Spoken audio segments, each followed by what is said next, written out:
సౌందరరాజన్ గారు చేసిన ప్రసంగంలో ఒక మాట మీకు కోట్ చేసి వినిపిస్తాను అధ్యక్ష. ఆ రోజు గవర్నర్ గారు తొలి ప్రసంగంలో వారు చెప్పింది ఏమంటే ప్రజా సంక్షేమం కోసం, ఇది గవర్నర్ గారు నేను కోట్ చేస్తున్నాను అధ్యక్ష, 6 గ్యారంటీలు ప్రకటించాం.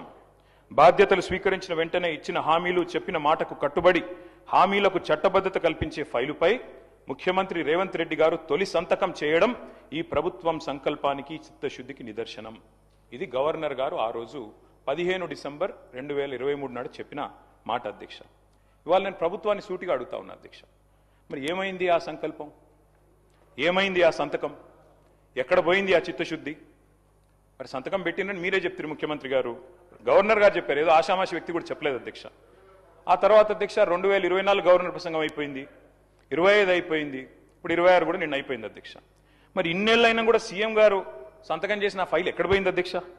28 నెలలుగా గడిచిన ఆ ఫైలు ఎక్కడ మాయమైంది? కాకెత్తుకపోయిందా? లేకపోతే FSL అగ్ని ప్రమాదంలో కాలిపోయిందా?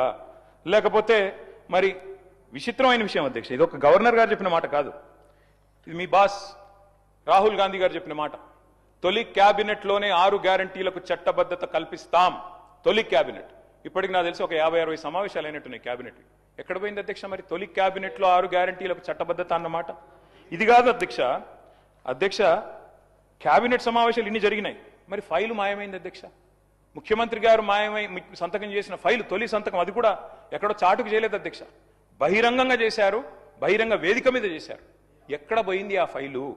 ఇవాళ నేను ప్రభుత్వాన్ని డిమాండ్ చేస్తా ఉన్నా అధ్యక్ష, ఆ మాయమైన ఫైలు ఆచూకీ కోసం స్పెషల్ గా ఒక సిట్ ఏర్పాటు చేయాలని చెప్పి నేను డిమాండ్ చేస్తా ఉన్నా అధ్యక్ష. ఎందుకంటే మాట్లాడితే సిట్టు అధ్యక్ష, గవర్నర్ గారిని, అట్లాగే పవిత్ర సభని, అట్లాగే మొత్తం రాష్ట్ర ప్రజల్ని ఇవాళ మోసం చేసి గవర్నర్ గారి ప్రసంగానికి విలువ విశ్వసనీయత లేకుండా చేశారు అధ్యక్ష. మొదటి